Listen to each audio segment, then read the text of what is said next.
Hello and welcome to a special edition of the Drive Report in association with Jeep. In this episode, we get behind the wheel of the new Jeep Grand Cherokee to see just how well versed it is in the art of grand touring. You're joining me today to find out what the Grand Cherokee drives like on road. It's a new age, and the age of big, sort of bristly diesels is on its way out. Indeed, this car has been designed keeping in mind future electrification. So, with that in mind, with keeping costs in mind, and the fact that fuel prices these days do not really allow for a V6 or a V8 petrol on a large SUV without a severe compromise on the fuel efficiency front, Jeep has opted to give this top-end version only one powertrain, and that is a 2-liter 4-cylinder petrol that's good for about 275 horsepower and 400 newton meters of torque. These are more than sufficient numbers on paper alone, but when you put it on the tarmac, it's actually quite impressive. There's a nice enthusiastic little rumble to it, but otherwise the engine sounds quite smooth. With terrain constantly altering like this, you want to have permanent all-wheel drive on you, and this does that phenomenally well. There's never loss of traction, there's never a sense that, okay, maybe this was too much for the Grand Cherokee. No, that moment never really comes. Its entry, departure angles, its ride height, everything has been calibrated, keeping in mind that you don't really want to think about where you're going with this car. You can just go and it'll figure itself out, and that's a very American concept of this exploratory American notion for letting the land and the journey kind of guide you on. The American landmass, when discovered, had sheer size going for it. You never knew what kind of terrain, what kind of climatic conditions it would throw. But all great explorers had this intrinsic exploratory instinct. You couldn't really pause to consider what lay ahead. It could be a snowstorm, it could be a landslide, it could be literally anything. But if there was a possibility of a gold rush somewhere ahead, well, then you just had to try your luck. And it's in that sort of American spirit that the Grand Cherokee has been built. You don't really have to think twice about mapping out your route and figuring out just what kind of terrain suits it or what doesn't, because really everything suits it. Oh, you've run out of road suddenly? Not a problem. Just toggle, switch to sand and mud, and off you go.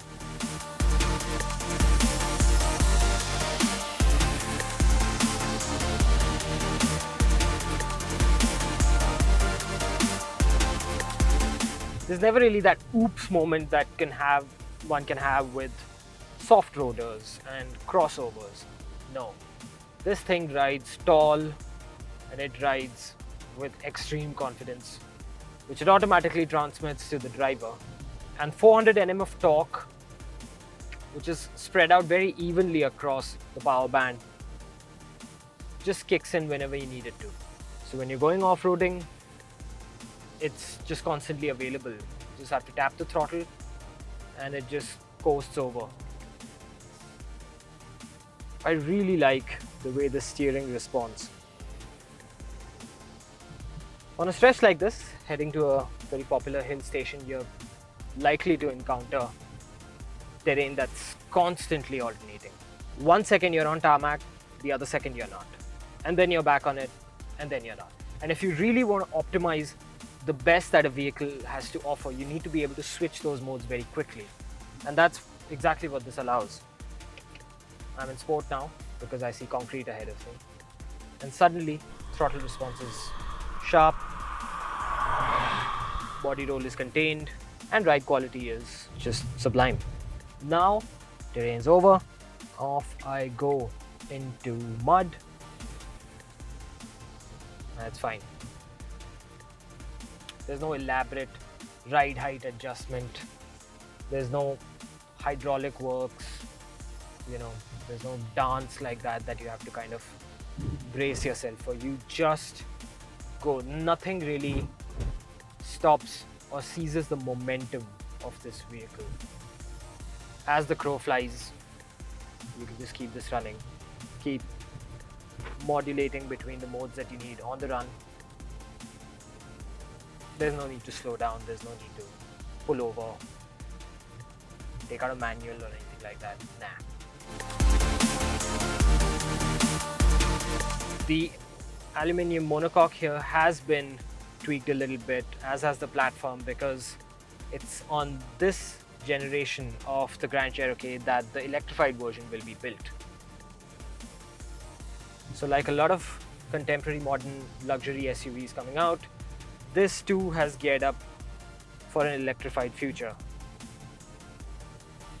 And that opens another wide variety of off-roading and terrain conquering possibilities, which should make it quite challenging, but also quite interesting.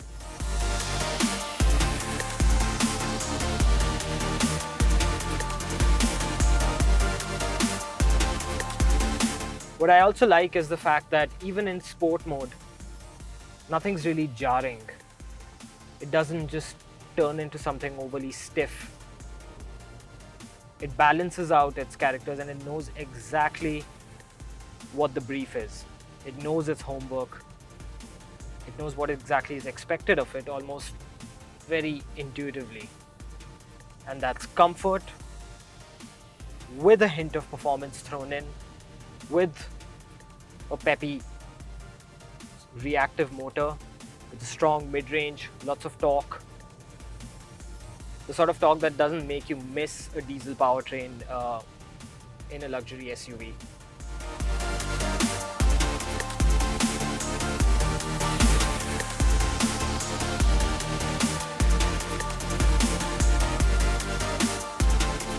There's 1,079 liters of boot space.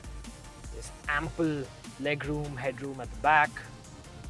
For 5 people, it's a perfectly adequate, fairly luxurious way to get around.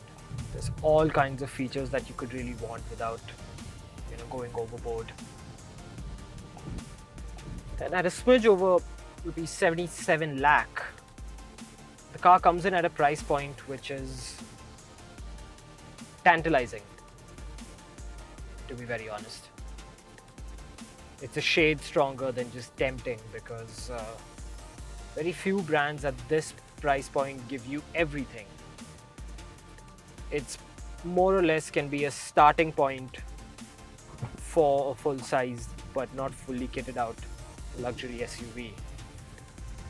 But then would that come with the kind of hardcore off-roading chops that this has? No.